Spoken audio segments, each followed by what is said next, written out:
YouTube fam, it's your girl Becca in the building, and yes, we're doing makeup again because makeup and chats because it's just been super busy. Um, and I just kind of wanted to update you guys. So I just sent a video, not just update you guys. I want to be real about mental health. That's what this is going to be about. But to explain something, so like I really haven't filmed as hard as I was the past couple of days, or in the past and stuff like that. And I kind of had lost my ambition in all of my projects, really, because that's how mental health works. And if you deal with it, then you know. So like I'm making this video specifically because to educate somebody, to be there for somebody, to help somebody understand, like, oh, maybe this is what I'm going through, or this is why my sister acts this way, or why, my husband is being like this, or something. You never know. Like, I just hope that me sharing and being this vulnerable with you guys, like, helps somebody, right? So the past couple days, maybe even longer than that, like, I really haven't timed it, but I'm gonna start journaling it.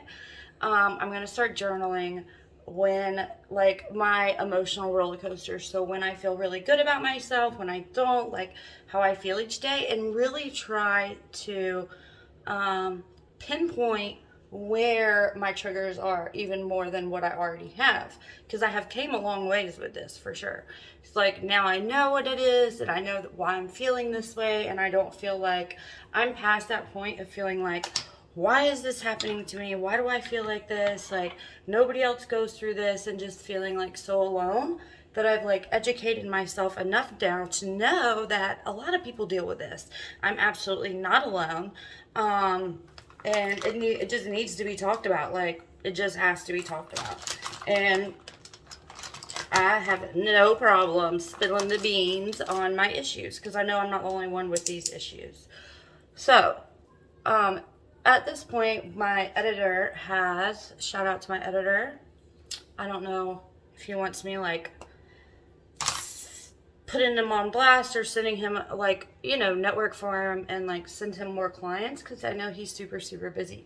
So that's something me and him will discuss. And if so, then I'll leave his information in the description box below. But he edits all my videos for me.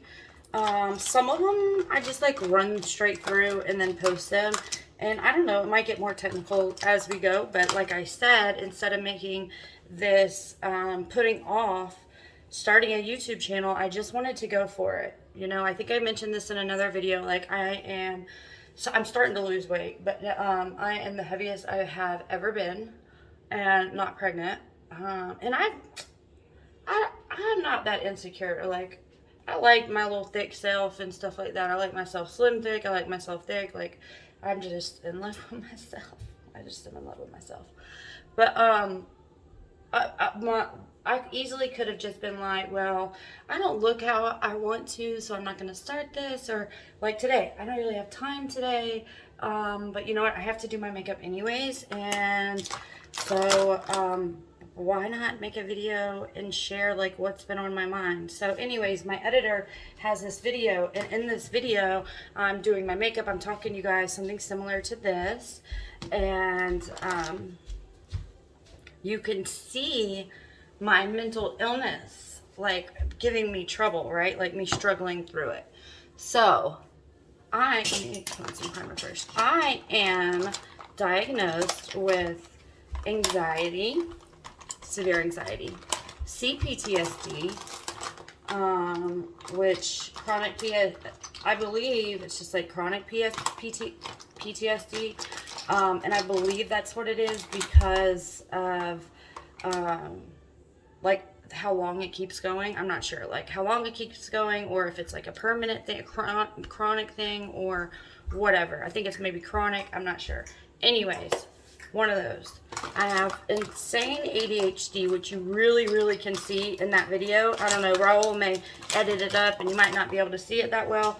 But when I watched it, I was like, should I post it? Should I not? Should I post it? Should I not? Because if you didn't know me, you'd be like, this girl on something. Like, she's just all over the place. Like, can't focus, can't think. And that's a lot of my ADHD. And then I have OCD. And I have chronic insomnia. Don't you do that. Don't you do that. We got a visitor. We got a visitor. Say hi, Jazzy. Hi. Say hi, YouTube. Say, I'm getting in my mommy's makeup. No, ma'am, and that's hot.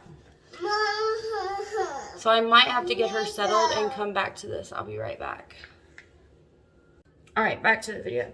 So, I ended up giving her some makeup that I never used, and I set up a mirror on the ground, and I'm going to let her, let me show you, I'm going to let her play with makeup.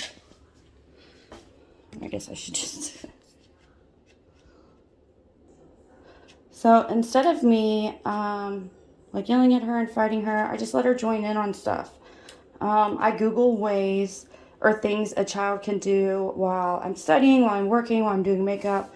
I don't know, and I'm just trying the gentle parenting approach. So back to the programming. Anyways, so like I was saying, you could really see in that last video that I was just all over the place. I couldn't remember what I was saying, and you know, it's OCD and it's ADHD, and then on top of that I have chronic insomnia. And all these things kind of tie into each other. They also tie into your your stomach issues and all that. I do not have a gallbladder, which already creates like problems for your stomach. But you ever like get nervous about something, you're excited about something, and then you feel like I don't know. Or, you know what I'm saying? Like my stomach is like that all the time, because A, I don't have a gallbladder, and B, I live with insane anxiety. So I've really been having trouble with my mental health this past week or two. So I started struggling, like being at my parents' house, and you know, you could tell that it was becoming too much on the kids, it was becoming too much on my parents, on me, and it was boiling over. We have extended our stay. It was nobody's fault. It's just, you know, it was bound to happen. I mean, imagine being in a bedroom with your parents and two kids, and, you know, that's for months. That's just like total chaos, right? So I could notice it starting there. Okay? Because this is how mental health works. You don't always have good days, and you don't always have bad days, right? But you cannot plan when these bad days come, and it seems like they always come at the worst time. Like, oh, I need to be working, I need to be doing this. So for me, we just moved back into the house, and I needed to be working. It's about to be Christmas. I just had Jesse's birthday. I should be working, I should be focused, and here I am in a state where I'm in total panic. So for those of you who don't know, you know what anxiety feels like, right? So you go to get in a car accident, you tense up, you get anxious. You're about to go do a speaking arrangement, go on a date, whatever. You get that nervous feeling, right? That's normal, okay? That's normal. What's not normal is when you have it all the time and it doesn't turn off. And I'm not going to say normal. The difference in regular healthy anxiety that your body produces to trigger you to be excited about things or trigger you to be aware and cautious of things, that anxiety is good, okay? It pushes out adrenaline, and it helps you solve and make decisions and handle situations. That's how it's supposed to work, for sure. What it's not supposed to do is you feel like that all the time. So people have what they call triggers. So different people have different triggers. Those are things that will cause their anxiety to increase. Say your boyfriend don't want to be, go off places or really go with you anywhere, and you can't figure out why. Maybe he has anxiety about going places. You know what I mean? But he doesn't call it anxiety. He might not know. And stuff. That's just anybody, But when it plagues you all the time, you can become so anxious that you're frozen. You can't do nothing. You don't want to speak to nobody. You feel like you're about to jump out of your skin. You just like, I mean, it's bad. It's really bad. So that you already have ADHD. You can't stay organized. You can't think on one thought. You're just all over the place. Kind of squirrely. So like, and I'm like that, you know, and it's part of my mental illness, and it's just part of who I am. It just is me. I'm trying to find a makeup brush, and I can't find it, but I'm going to find it. Now, with PTSD, when you go through trauma, multiple traumas, and stuff like that, it doesn't always have to be war and military. Thank you all for your service. I'm not discounting the difference in your trauma compared to somebody else's trauma. I think that that's some of the worst trauma somebody could go through, maybe fighting in a war for sure. And I never want to discount that, but I also want people to know that you don't have to have been to war overseas to have experienced that level of trauma that will cause PTSD. Okay, domestic violence, car accidents, near-death experiences, being around a shooting or a stabbing or something. I mean, all kinds of stuff can trigger PTSD. That's when your body goes into survival mode, okay? When you get in a horrible accident, you know, you get hit by a tornado, you have an allergic reaction, end up on a ventilator, you are at a bar that almost gets shot up, you're at a shooting, you've helped save somebody's life. Those things are traumatic. Domestic violence, child abuse, mental, physical, verbal, emotional, I don't care what kind. It can all form PTSD because what happens is your body goes into this fight or flight mode, survival mode, right? So, go pretty girl. Your makeup looks so pretty. You want to show my fans? Not my fans, my friends. Who I thought I was for a second. Say, ooh, pretty Jazzy. Yeah. So when your body is constantly in fight or flight, like, you know, triggered into survival mode, that's PTSD. It doesn't stop. Or anxiety, you know, that's part of the PTSD and anxiety. Oh, kiss? Love you. It doesn't turn off. You feel like that from the moment you wake up. You also have irrational thoughts. You think the worst of some things. You think things are scarier than what they appear to be. And you really feel that way. So, and different things trigger different people. So, I know one of my triggers is serious change. I hate routine. So it's weird that this is even a thing. And I'm sure one day I'll learn more about it and it'll make sense to me. Or if you can explain any of this to me, I'd love to learn. Please comment below. Like, let's chat, y'all. So what I have learned, one of my big triggers is when my routine, which I hate routine, is messed up. So me having to go to my parents was a huge trigger. Then when I came back home, which I'm so grateful to be back home, do not get me wrong, that was a huge trigger for me. Huge trigger. There was so much to do at the house. It was about to be Jazzy's birthday. There was just a lot going on. There is a lot. We have a long ways to go with this house. So it is very triggering. On top of, I have several projects going and deadlines. And I literally just froze. Not every day, but most of the days. When I wanted to work, I really was in no shape to work. I've had to leave work early this past couple weeks or get my shifts covered and other things because my mental health was not doing well. And I know that's a big trigger for me. I know it is. But change is going to happen and stuff like that. And something that I've learned to cope with. Now when it happens, I know what's going on. I know why I feel this way, that it is my mental health, and I have tools in my toolbox that I can use. Like changing what I'm listening to, because I'll notice I'll start getting off track, right? I'll stop reading every day. I'll stop exercising every day. I'll stop going outside every day. I'll start laying in bed. I just won't be myself. And I have to, no matter how bad I feel, push through that and get back to, my normal self. And I have to forgive myself if for money I may have missed out on, meetings I may have missed out on, deadlines I may have missed out on, a phone call I should have returned. I have to forgive myself for those things, and you should forgive yourself too.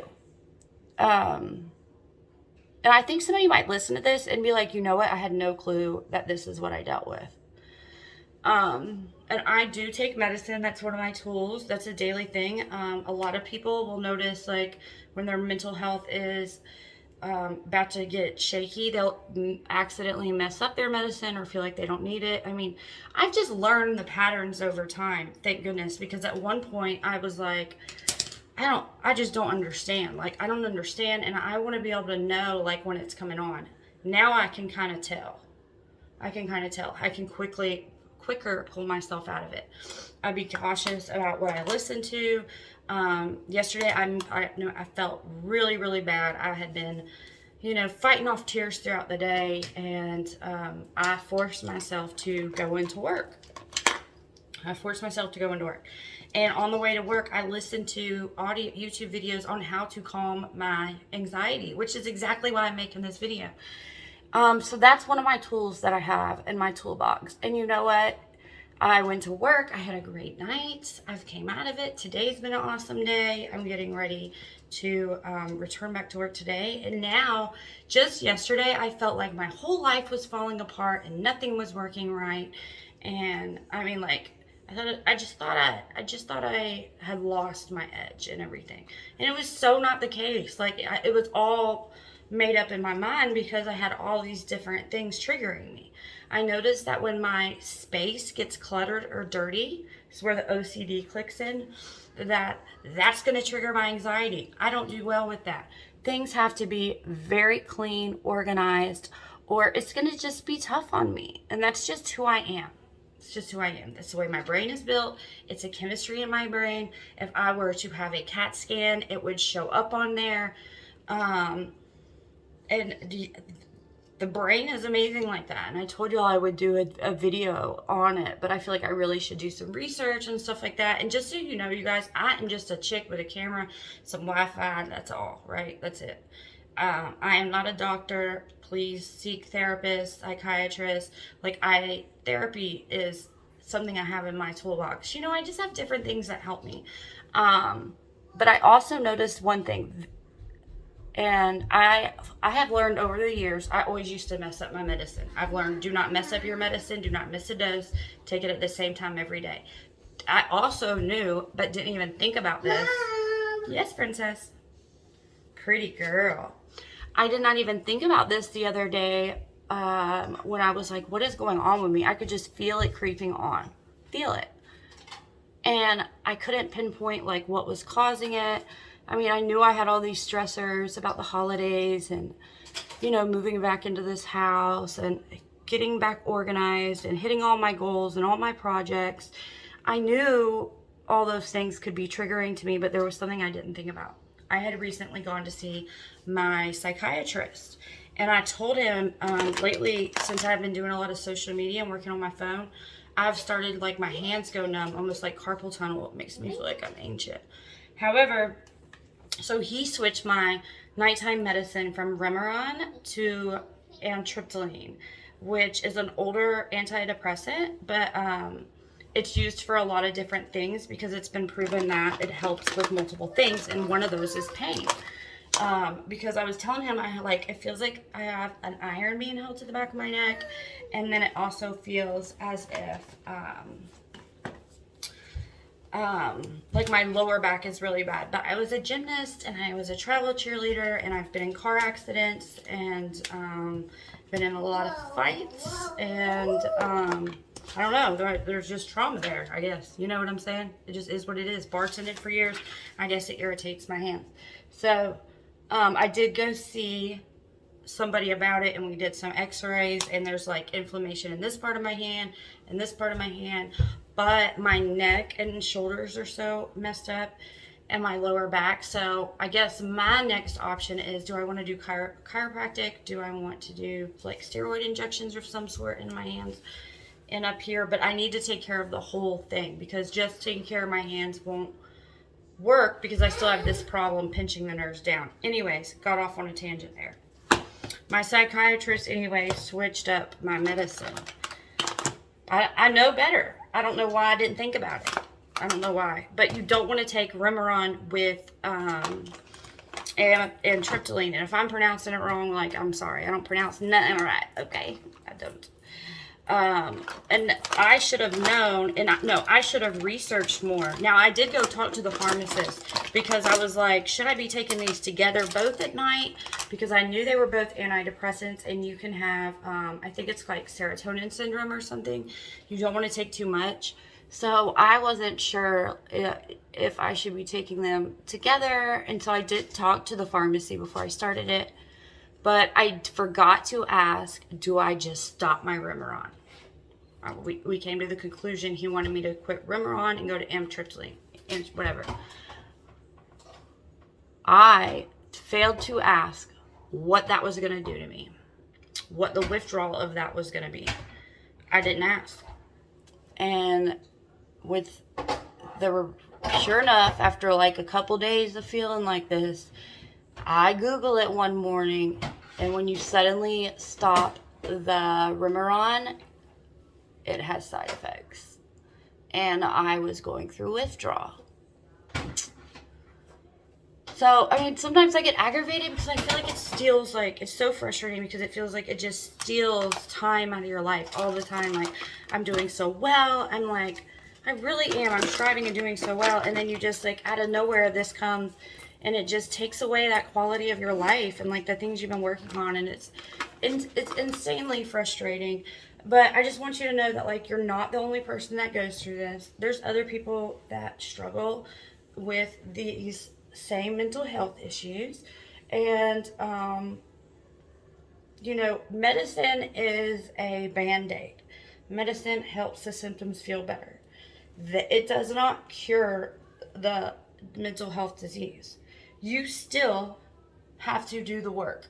Like I said, there's tools in your toolbox. Listening to certain things, meditating, exercising, getting outside, whatever it is that works for you, that's what you have to do. You have to rely on those tool things, because if you stop doing those things, you know what I mean?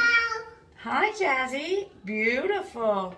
If you stop doing those things, or you don't use those things, and you only depend on the medicine, you're not going to get anywhere. You have to research these things. You have to learn about it.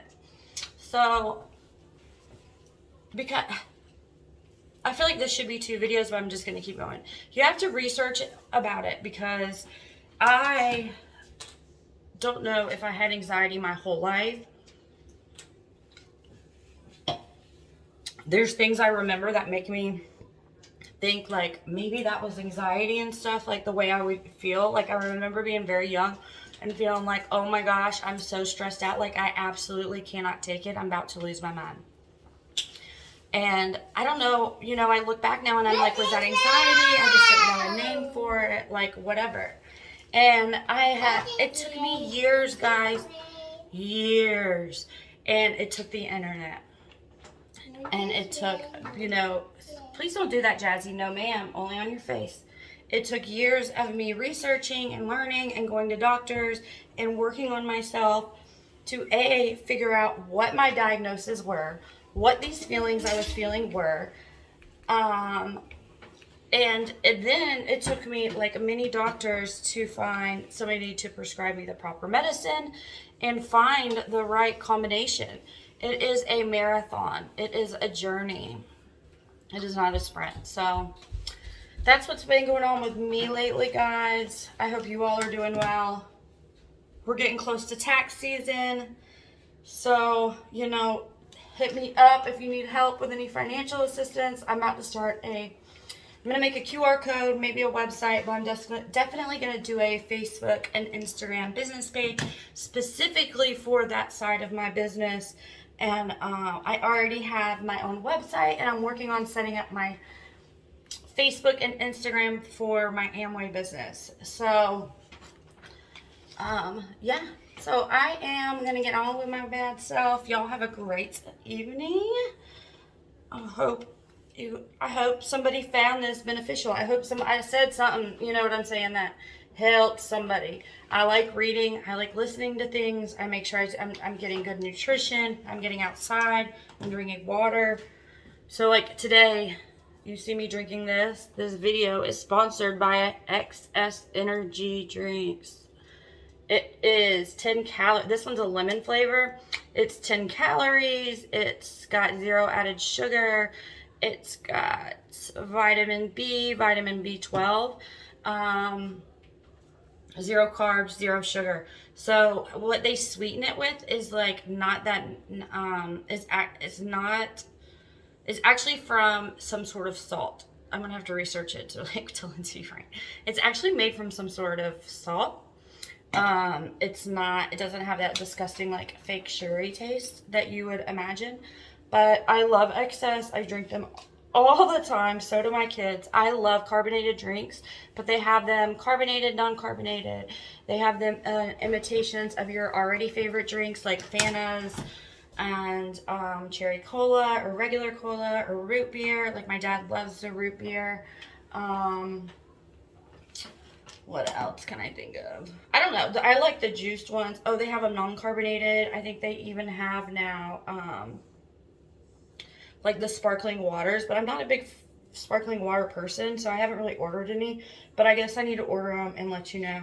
So in the description box below, I'll leave a direct link to the XS Energy Drinks. If I were you, unless there's a specific flavor you really want to try, I would try getting one of the variety cases. So they have like a regular variety case, and then they have like a variety case that's going to have one that has like a fat burner in it, and it's also going to have all the juice ones, which actually those are kind of my favorite, all in all. So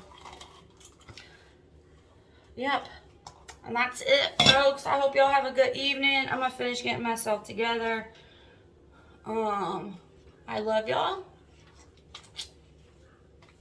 I hope y'all are getting ready for the holidays. We got our tree up. And, yeah, y'all just stay positive. This is a rough time of year. More suicides happen this time of year. Anxiety, PTSD leads to depression. People can't get help. They don't know where to start. They don't know that's what's wrong with them. That's why a lot of people end up on drugs. Let's talk about that while I finish my hair. Let's talk about that. Let's do it this way. The gateway to alcoholism is not marijuana. The gateway to drug addiction is not marijuana and alcohol abuse. You know what is the gateway to those things?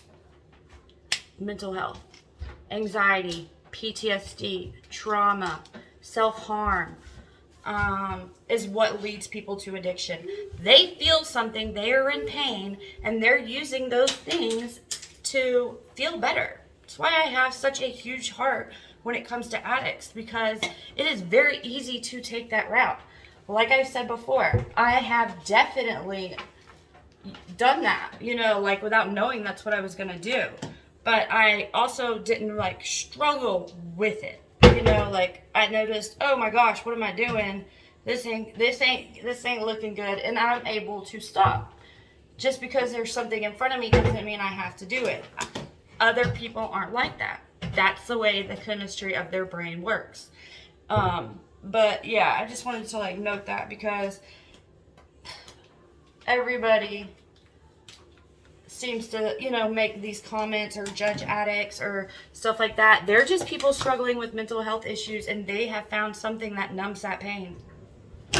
They may have been raped. I don't know if you can say that. And Jazzy's sitting here, the word that rhymes with rape. I mean, you never know, and they're trying to numb those feelings. So, I mean, that's why I don't judge people. I do not judge a homeless person on the side of the road. You do not know what happened to them for them to get there. I do not judge a prisoner. we're all one bad decision away from spending our life in prison. You could have a few glasses of wine. Actually, heard a story about this from one of my favorite YouTubers. Shout out to her. I believe it was Christina Randall. I don't know. Christina Randall, Jessica Kent, and Jackie O were the 3 girls that I watched consistently on YouTube that really motivated me to start a YouTube channel. They helped me through some dark times. Oh, and Chandelier, but I don't know if she does a lot on YouTube. Hers was more Facebook. But anyways,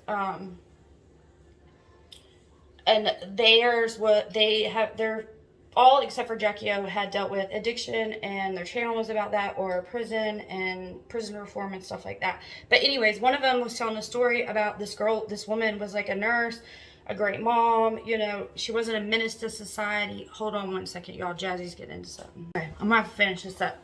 So, people who do end up in prison. Oh, back to the story. The story was this woman, she was a nurse or whatever, and she ended up getting, you know, life in prison or something crazy. She was like, never been in trouble before, wasn't a menace to society, wasn't a criminal by any means, but no ma'am, she decided, nope, you don't, yep, let's get you a baby wipe. Here, let's clean it up. She was getting ready to go on vacation or something, and with her son in the car, they stopped for dinner. She had 1 or 2 glasses of wine, and she ended up in a car accident. Somebody was murdered. She gets life in prison. We're all just one step away. So who are you to judge somebody who has been to prison? How many of y'all have had a glass of wine and got in the car and drove? It could have been you. It could have been you. Do not judge a homeless person or someone on the streets, because you know what, baby? It could happen to you. You could get hit by a tornado, not be able to deal with the mental health of it, lose your home, not have any savings, end up on the streets. And the only way you can cope with that is when someone hands you some sort of narcotic. And then next thing you know, you're a drug addict on the street. So, you know, these holidays, be grateful. I already got wipes out for you, baby. Be grateful, be caring, be kind. I always stop and talk to homeless people. I don't belittle them. I don't record them. I don't know. Tell me what y'all think about this, right? So, like, I help people even when I am in no position to help people, and I always stay blessed for it. But I just don't record it. I don't talk about it. I don't tell other people. Like, I might tell my kids, you know, to teach them to be like that.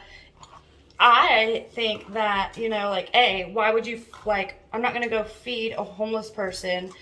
Like, one thing I like to do is when it gets super, super cold, if people have left coats or jackets, like, for years or whatever, like, since the last year and at the club, I go and donate them to the homeless people in the middle of the night.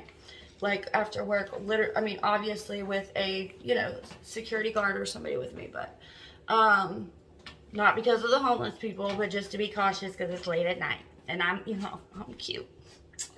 Anyways, so that's one thing that I like to do to really, like, help other people. So, you know, these holiday seasons, give back, don't judge. Oh, what you got? Is that giraffe? Say bye-bye. Say bye-bye. Say bye, YouTube. Say subscribe to my channel. Follow me on all my other social medias. She's got a white lipstick on. She looks like she has no lips. Subscribe. Turn notifications on. Like this video. Stop by my store. Comment. Interact with me. We love you guys. Bye. Mwah. But get a kiss. Say bye. Give mommy a kiss. Mwah. Love you.